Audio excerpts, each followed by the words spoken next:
Hello and welcome to Bible Podlet. I'm John. And I'm Beth. It's great that you could join us today.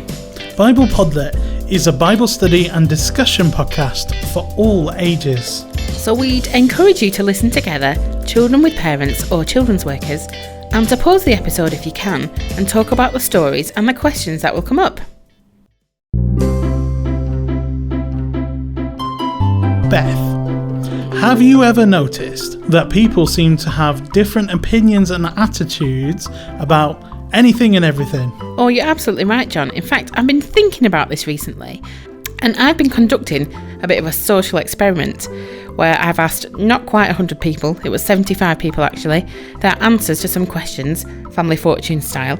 So if I share those scenarios with you, John, do you think you'd be able to guess the most common responses? Well, it might be a bit difficult, but I'll give it a go. Right, let's have a go. So, question number 1. So I asked 75 people the question, who is the most reliable person that you would ask for directions? And you've got a choice of 4 answers. So the choices of answers are a friend or family member, a petrol station employee, stranger or pedestrian in the street, or would you go to Siri or a Maps app on your phone?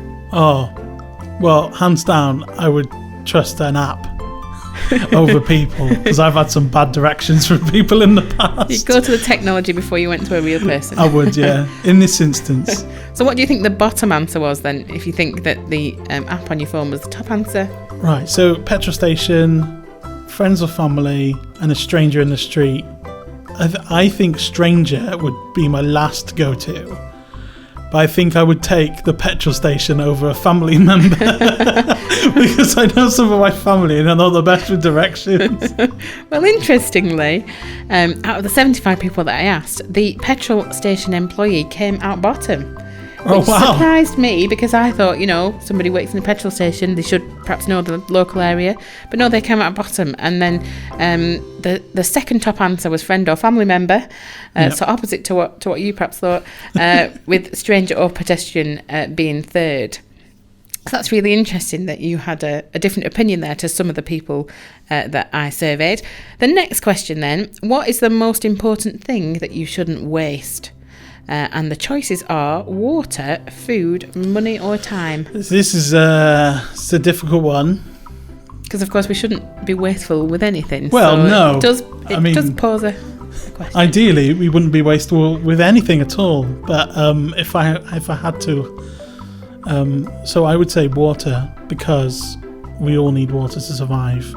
And there's actually quite a lot of water that goes to waste in this country anyway. So I would say water. It's important not to waste food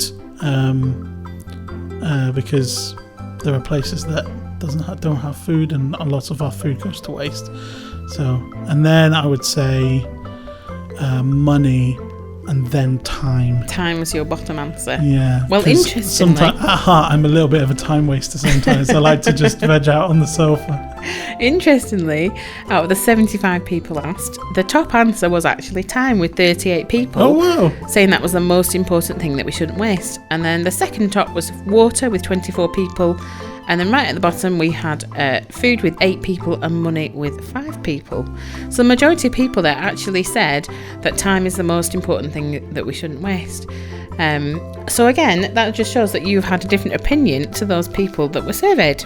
Yeah, it's really interesting how people's opinions change and differ, and I think I might be wrong on some of them then by the standards of everybody else. Yeah, well, you'd kind of think living in England, especially in the northwest where we have lots of rain, that, with plenty of water, and maybe people think that that's not quite as important, but who knows. So I wonder how all this links with our story today, John. Well, let's listen to a very special news interview for this week and find out.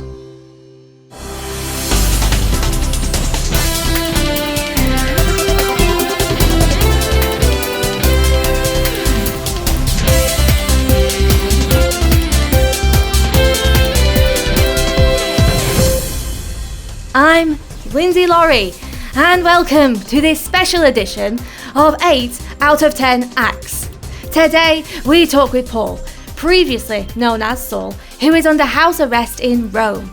he reflects on the moment that sparked his missionary journeys all those years ago and how his life has transformed since then. Paul, welcome to the show. Thanks for having me. Before we talk about the road to Damascus, can you describe what you were like before? Oh, I was very passionate Pharisee back in the day and was quite concerned about this new group of people who claimed that Jesus was the Son of God. I didn't believe it at all. It went against everything I knew to be true at the time. I had to do my part to try and stop it from spreading, and that meant to lock them all up. And is that why you were heading to Damascus? Oh yeah, I'd spoken to the high priest and asked for letters to be sent out to the synagogues so that if I found any followers of Jesus, then I could arrest them and bring them back to Jerusalem. And that's when you had your transforming encounter. Yes, it was. My companions and I were heading down the road towards Damascus when suddenly there was a bright light that filled the sky, and then all we heard was this voice out of nowhere. Oh, what did the voice say? The voice just asked me why I was persecuting him, but I didn't know who he was, so I asked. The voice said he was Jesus. At that moment I was blind and had to be led to Damascus by my companions. The strange thing was that only I was blinded, but we all heard the voice. And what happened after you, made it to Damascus? Well, we found somewhere to stay, and after a few days with no sight or food or drink, I was visited by a man called Ananias. He came in and said that God had sent him to heal my eyes. He put his hands on me, and then I could see. Something like scales fell from a fish came off my eyes when I did it.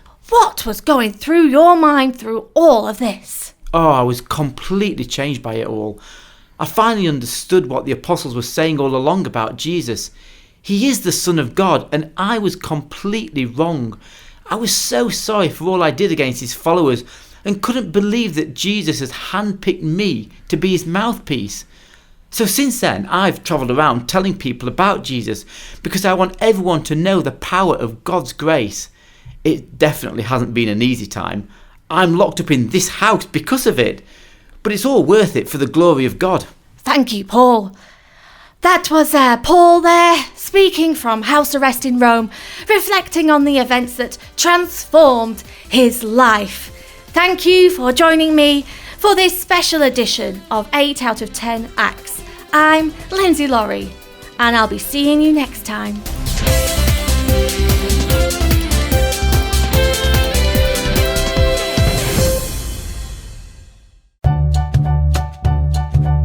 What an interesting interview there.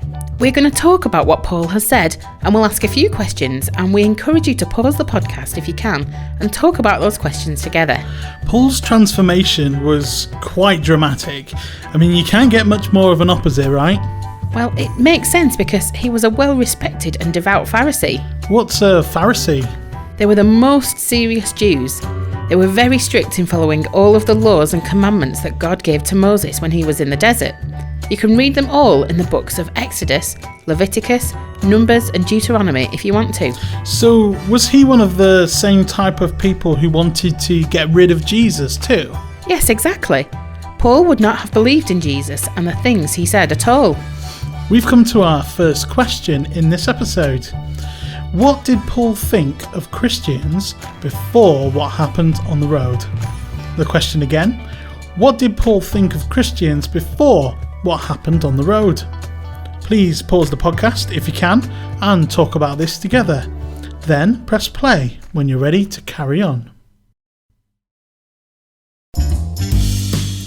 It says at the beginning of Acts, chapter 8, that Paul went from house to house dragging people outside and arresting them for following Jesus. Wow, he must really have hated anyone who even said a good word about Jesus. Yes, probably. He was set on destroying the church and all followers of Jesus. He even got permission from the synagogue leaders to go from town to town. That was what he was going to do when he met Jesus on the road then, wasn't it? Yes, Paul was going to Damascus to find and arrest any follower of Jesus he found there, and his companions would have been helping him. So that must have been crazy when Jesus appeared to them all on the road in the bright light and told Paul to stop. What's strange about the story, though, is that they all heard the voice and saw the bright light, but only Paul was blinded. It must have been really confusing for them. We've come to our second question. What would you think if you were one of Paul's companions on the road? That question again. What would you think if you were one of Paul's companions on the road? Feel free to pause the podcast and then press play when you're ready to continue. Now, if I was one of Paul's companions, I would have been speechless. A bright light and a voice coming out of nowhere is amazing. They might also have been worried because Paul ended up blind and they had to find somewhere to stay in Damascus and look after him. The Bible says that Paul didn't eat or drink anything for 3 days afterwards. It's really worrying when someone you know isn't themselves. And they may have been scared because news of what had happened to Paul would get back to the other Pharisees and they wouldn't know what they should do. At this point in the story, we first meet Ananias, who is a follower of Jesus living in Damascus. God said to him that he should go to Paul and lay his hands on him because he had a plan for Paul. And no one had heard yet about what had happened to Paul on the road. So we've come to our next question. If you were Ananias, how would you feel about following God's instruction to go and see Paul? The question again. If you were Ananias, how would you feel about following God's instruction to go and see Paul? Please pause the podcast and talk about this together, and then press play when you're ready to carry on. I think Ananias would have been terrified of going to meet Paul. He was a follower of Jesus and he knew that Paul hated followers of Jesus and he wanted to lock them all up. So it took a lot of faith in God for Ananias to go and see Paul, but he did. Ananias went to Paul and laid his hands on him and Paul's eyes were healed and he believed in Jesus. Yes, Paul was completely transformed and went to join the other disciples of Jesus in the synagogues, preaching that Jesus was the Son of God. It's amazing how different Paul was after meeting Jesus. His attitude and opinion changed very quickly. He no longer wanted to destroy the church, but instead wanted to make it grow bigger. But people weren't sure what was happening with him. They knew he wanted to lock up all the followers of Jesus, but now he was saying the opposite. He had changed his mind very quickly, and people were not sure why. We've come to our next question. What do you think other people thought about Paul's transformation? The people you might want to think about are the disciples of Jesus, Ananias, Paul's companions, the Pharisees, and the whole town. The question again, what do you think other people thought about Paul's transformation? We encourage you to pause the podcast and talk about this together. Then press play when you're ready to continue. People would have found it very hard to believe someone as serious as Paul would change their mind so quickly and so dramatically. If someone had told you they were walking down the road, got blinded by a bright light out of nowhere, and heard a voice tell you to stop hurting them and to listen to what they said, you might think they'd gone a little bit crazy. Yes, you would. But Paul had been completely changed when he met Jesus on the road, and he wouldn't stop preaching that Jesus was the Son of God, even when the Pharisees tried to arrest him and hurt him. When someone is transformed by Jesus, they often do things differently afterwards, because knowing and following Jesus means we look at the world differently and change our attitudes and opinions. We've come to our last question. What would you think or say if someone you knew was transformed by Jesus? That question again. What would you think or say if someone you knew was transformed by Jesus? Please pause the podcast and talk about this together, and then press play when you're ready to carry on. When we meet, say sorry to, and believe in Jesus, He transforms our attitudes, what we think, what we say, and what we do. He changes us to become more like Him, and that's a really good thing because Jesus is the best human who has ever lived. Maybe you have bad feelings towards someone else, or have said or done things that aren't good towards a friend or family member. If you come to Jesus and say sorry for those things, He can help you transform those bad things into good ones. And if you're not sure how to do that, you can ask your adult to help you.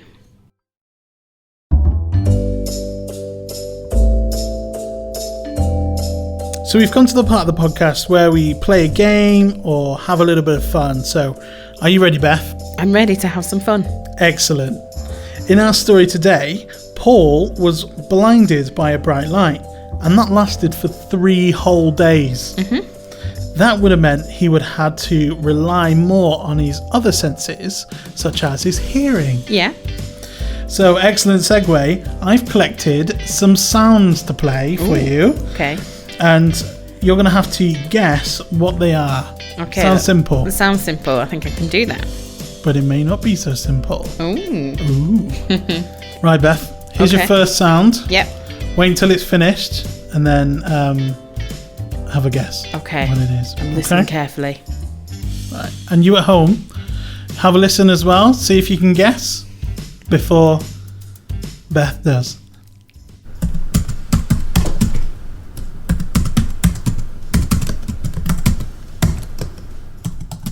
Oh, now then, when I first heard that clip, I thought, oh, is it somebody like bouncing a ball? But then I listened a little bit longer. Is it somebody typing on a keyboard? It is someone typing on a Oh, keyboard. yay. Very well done. That was a bit tricky, I think it was. But well done if you got that as well at home. We're going to play our next one. Okay. Ready? Ready. Okay.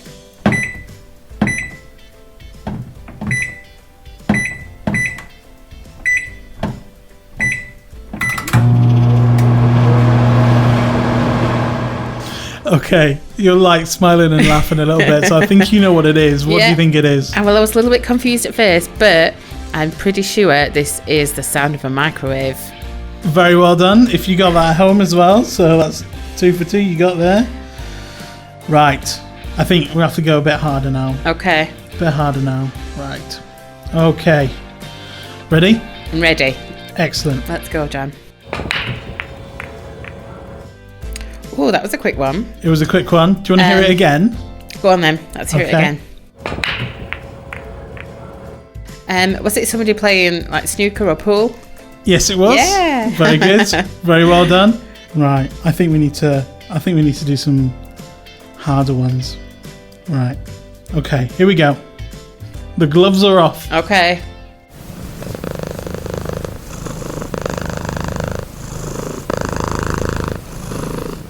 What do you think? That was really hard. The gloves are off. Was it what if you were close enough, like what the sound of a bird's wings would make? No, you are close. It is animal related. Oh, okay. Is it like some kind of animal snoring? Close. Oh, okay. I don't know. I'm stuck. Stuck? Do you Yeah. want to know? Yeah, what was it? It was a cat purring. Oh, of course. There Yeah, you go. I get it now. Yeah. Yeah, you can hear it now. I thought that might be a difficult one. Well, that was the game. I think you did very well. I'm quite pleased with myself. I feel like my ears are on top form today. I think if you were blind, you'd be okay at sussing out what's around you. I'd know where I was, at least. Oh, that's good. Well, how well did you do at home? I mean, we don't know. We're not there with you, but I'm sure you did very well indeed at home. Yeah, and thanks for playing along. And what were your thoughts about the scenarios we discussed earlier on in the podcast? Did you agree with the majority, or did you think something different? You can tell us via our social media accounts. We are on Facebook at BDBE Updates and on Twitter and Instagram at BDB of E. I think they would have agreed with me. Yeah. And you can also find more episodes of Bible Podlets and free discussion notes for each episode for you to use in children's group at church. And you can find those on our website at bdeducation.org.uk. And sadly, that's all from us for this episode, but we hope to see you all again next time. Bye! Bible Podlets was a Blackburn Diocese Board of Education production. It was written by David Harris and Sarah Earnshaw and edited and produced by David Harris. Bible Podlets is a free resource. For more resources, visit bdeducation.org.uk. www.ecc.org.uk.